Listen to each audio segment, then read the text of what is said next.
Ben Bernanke once said, China is growing very quickly and is clearly becoming an important player in the world economy. Keep this in mind as we discuss today the core issues that define the competition between the United States and China. My name is Dr. David Oualaalou. And my name is Dr. Ross Stewart. And you are watching Geopolitics in Conflict.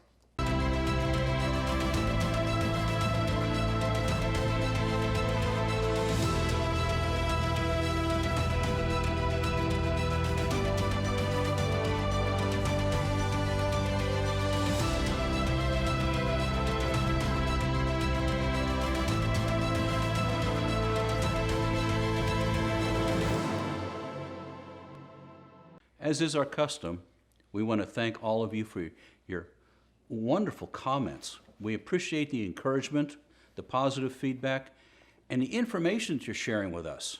Well, indeed, Russ. I mean, those comments are very, very informative and substantive.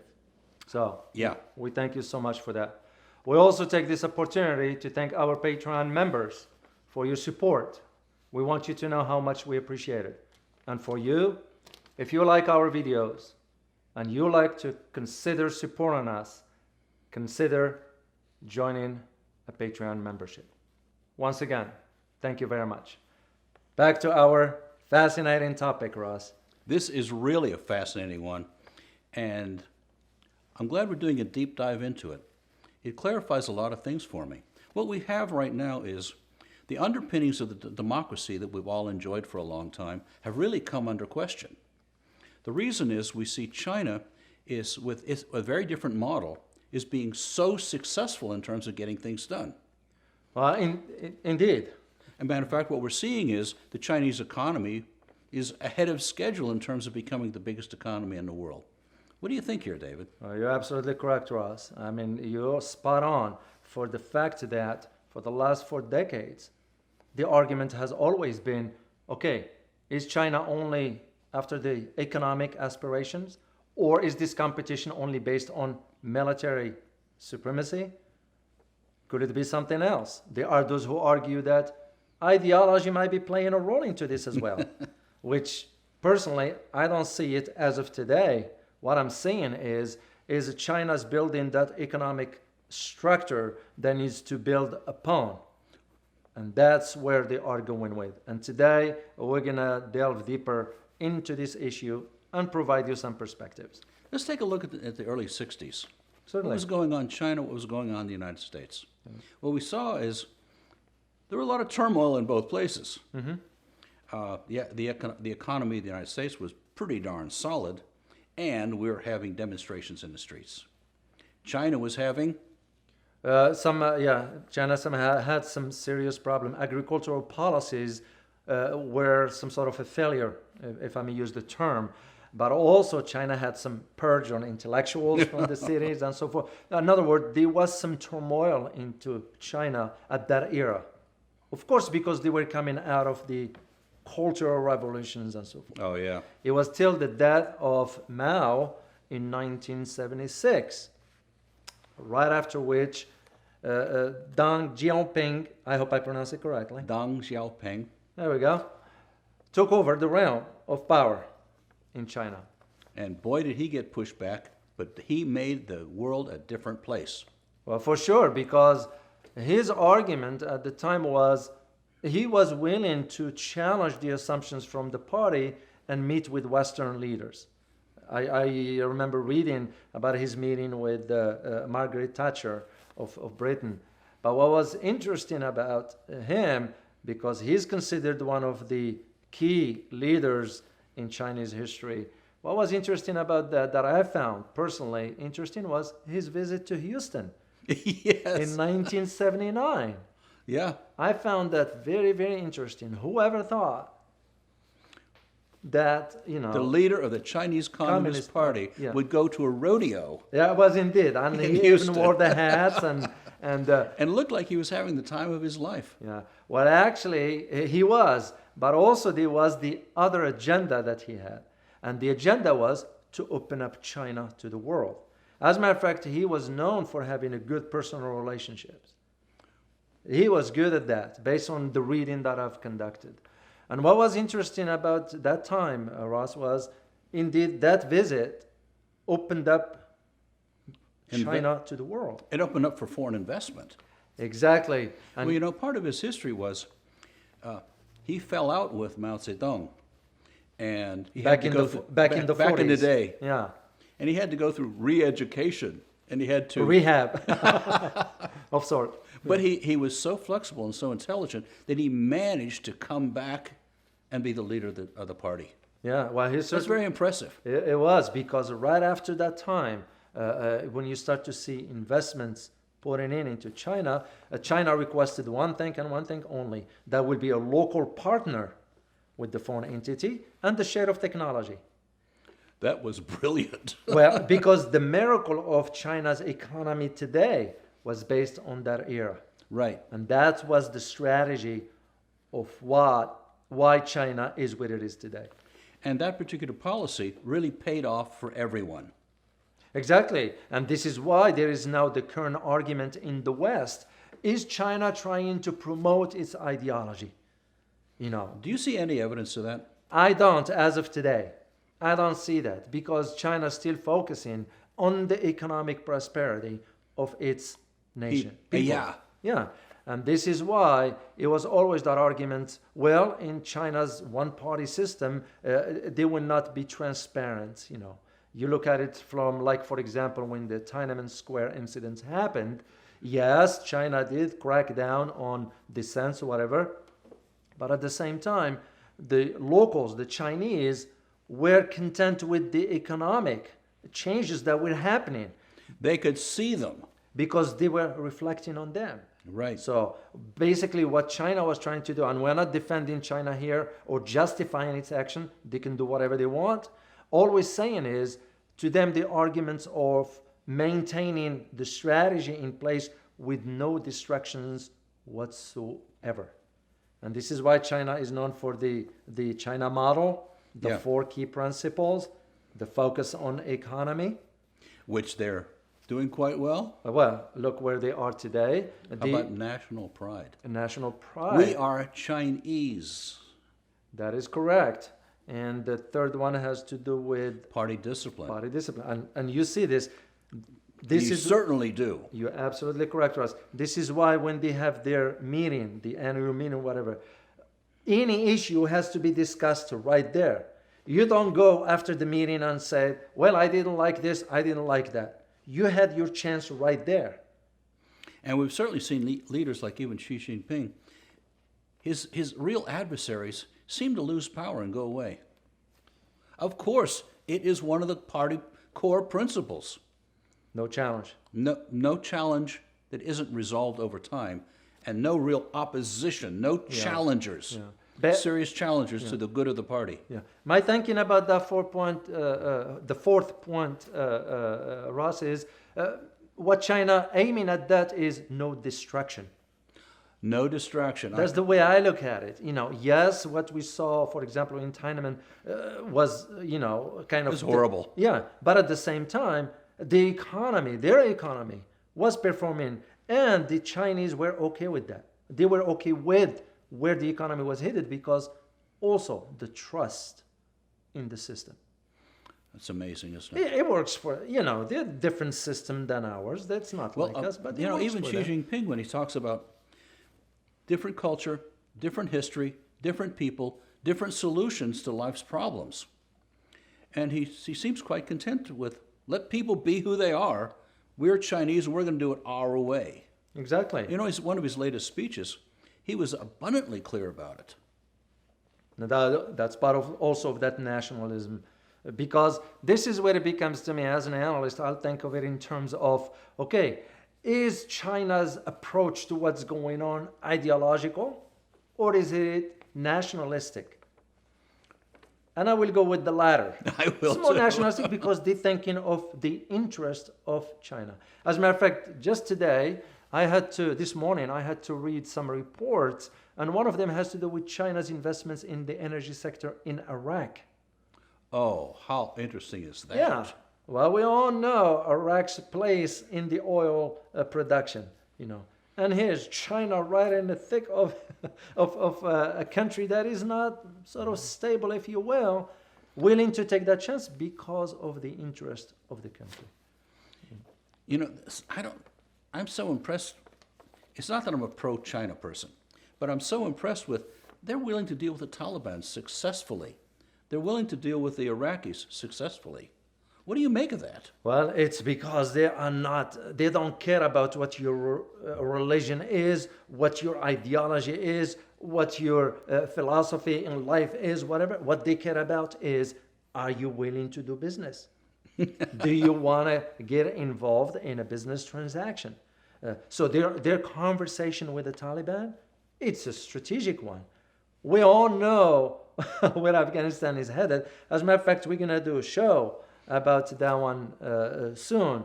We will detail exactly what lies ahead in that part of the world and why China is thinking strategically, because the BRI is going to be part of that. Afghanistan is going to be part of that. I like asking you questions, put you on the spot. Sure. Yeah. Is that what a co-host will do? I don't know, but I'm your friend. I'm going to do it anyway. That's all right. We see all this anti. Mm-hmm. But there's two systems in real conflict here. You're going, how does that serve anybody?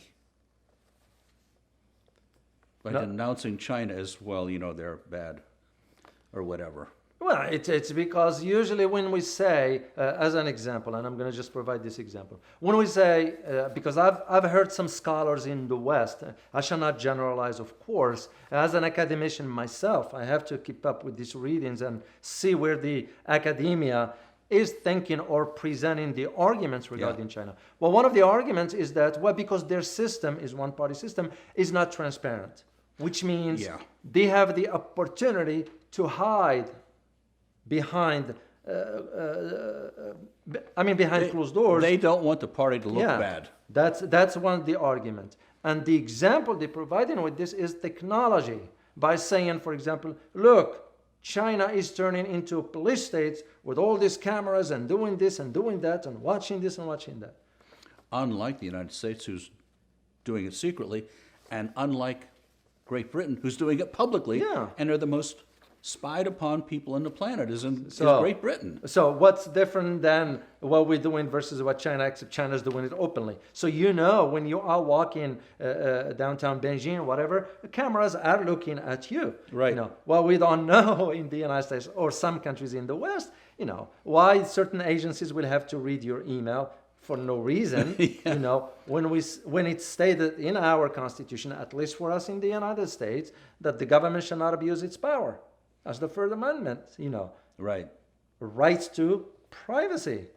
So you start to see just the argument doesn't hold when you are promoting this kind of thinking by saying, well, because they don't have transparency. Well, the Chinese people are comfortable with how their government is running the system because they're seeing results. Yeah. So when you start talking about hundreds of millions of people being brought out of poverty, exactly, and going there and seeing it, it's for real. Yeah, they must see it. That's correct, and that becomes the question now in the West: is China moving forward with promoting now its ideology? I just don't see that right now. We haven't seen any evidence of it. I didn't as of today. We don't know how things are going to turn 20 years from today. But as far as economic progressions, where China's headed, it's going to be ahead of schedule. Well, you take a look at their ideology, and you can say, well, that's what it was 10 years ago, but it's not that today. Yeah. 20 years ago, it doesn't even resemble what it is today.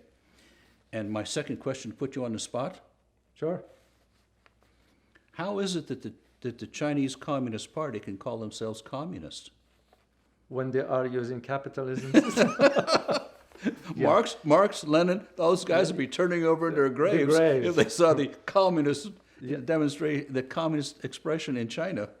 Yeah, you got a point there. Well, usually this point, Ross, and I'll just go back a little bit in history, We all know what happened in 2008 with the Financial crisis. GFC, the great financial crisis, when Lehman Brothers bankrupt. Bellied up. Yeah, went bankrupt. So it was at that time where it shows, okay, what is the flaw with the system here in the West? Well, Lehman Brothers wasn't your average company either. Oh, they were huge. Just then as an aside, Yeah. I was talking to some Japanese people who said that when Lehman Brothers went down, it's so profoundly affected the Japanese economy that it has not recovered. Wow. That was their analysis. Don't know if it's true or not, but that's what they thought. Yeah. That was the common thinking in Tokyo. Yeah, and it becomes the question, here is this big company that, because they were cooking the books and they weren't doing the right thing, so end up being bankrupt. What's interesting enough is that, at that time, the questions emerged on the global landscape as far as is the system holding up, the way capitalism is moving. Yeah. China took interest in that and looked, and most likely came to the realization that this is not going to be sustainable. Fast forward to a year and a half ago with the pandemic and what it took. As a matter of fact, it was, if historians down the road, years from today, decades from today, they will go back to 2019, 2020, they're going to probably say that was the one time where the United States leadership was non-existent at all. And it wasn't. We Yeah. lived right through it. And in return, how Asian performed gave them the advantage of moving up, because the conclusion was from the Asian countries, China included, was that the West, the United States that is geopolitically and economically going down. What we saw is the Chinese really locked up their economy, locked up the people. And the result was pretty darn good. Yeah, and this to me, Ross, it wasn't about China's coming with guns and putting the guns on people's head. No, it was about the trust people had in their government that they're going to do the right thing. And they enrolled the entire population Into it. We're all in it together. Let's cooperate and make it happen. And they did. Exactly, and that was exactly why China's economy what it is today. Because if we are to go back during the time of Deng Xiaoping, the start was with 4 economic models. The 4 cities that tried the. Oh yeah. And it was success. Then all of a sudden, he moved into the coastal areas. Then all of a sudden, he moved across China. What I found interesting about that is the same approach to the digital yuan. Remember, we did Yeah. a show about it Oh, when we yeah. said China is testing with a $10 million in a city to see how that's going to work. That's the exact approach. So what they do is they enroll the people into that kind of process. And By economic incentive. yeah. But they're volunteers. Exactly. And the trust people have into the system, that's what led to what outcome. So that's where I see it going. So the idea of the ideology, it's more than, it's what's pushing China forward. I don't see that argument will hold up right now. What China is interested in right now is ensuring that its economic progress is moving forward. And every indication is. It is. It is. It is. When They're you being look at even successful. for foreign direct investments that toppled that of the United States. So, For our viewers, what would you say the real big takeaway here is? well, before that, Russ, there is one more point we need to address here Yeah. about the technology. Why Oh, technology? technology. Why technology is important? Well, it Well, is. how come it's just a flashpoint? Well, it is because of what technology means for the future applications that's going to have. Militarily, economically, using AI, all that's considered. And we all know where China is technologically as of today. We did some videos on Oh, yeah. the 5G, the 6G, even China rolling 6G and all that. Huawei right now, their operating system, Harmony, has some good reports, some good reviews based on what I read. So apparently seems to technologically China is moving into that direction. So that's where the focus is. Would you say that the judgment of the two systems in conflict is it all valid at any level? You could say that. You could say that. It's because it ends up being, what are the strategies? What are your principles on which you want, for example, to grow your economy? On which you want to move a segment of your society from poverty to be a middle class. Now, all this is great, but also there is a danger into all this. Because here is the thing that I see personally, and this is my opinion. I could be wrong, but I'll say it because that's what we do. We share things with our viewers. What I see is that the wealth of China moving forward, with a society moving into becoming wealthy, could this become a problem? Because once you move an entire society to that level, it's going to become more educated, it's going to become more aware. Could it trigger problems for China? Or as new leadership comes up, will the new leadership adjust to it? As we talk to young people in China, they were knowledgeable of what was going on in the rest of the world. They knew that other people had other kinds of options and other systems worked. They were not a bunch of naive, kept in the dark. They really knew. And as they take over, China might become truly flexible in terms of being effective long term. Yeah, that's a possibility. That's a possibility. So, what would you say that the biggest takeaway from this conversation for our viewers is? Well, this one, just to have an understanding of, the argument that holds in certain circles. I'm not saying the entire West is saying this. In certain circles, that now China is pushing for the ideology. That just doesn't hold. The reason being because China still has a lot to do economically. Boy. Yes. Before they even start to think. And second, China is not interested as of today into that propositions of expanding, because if it is, you would have seen at least China opening up military bases around the world. You will see that China pushing for its currency to become the global reserve currency, which it is not. So those usually will be the signs to look for. I don't see those right now. So I hold firm that China's interest is pure economical. So. Because they're not pushing this agenda, I think a real takeaway here is it's time for the West and the East to talk. Let's discuss these things as opposed to being adversarial. Everyone can win here, and China supports win-win scenarios. Exactly. Let us know your thoughts in the comments. Also, be sure to check out our other videos. Don't forget to like, share, and subscribe. Thanks for watching. And as always, stay informed. Till next time. Bye-bye.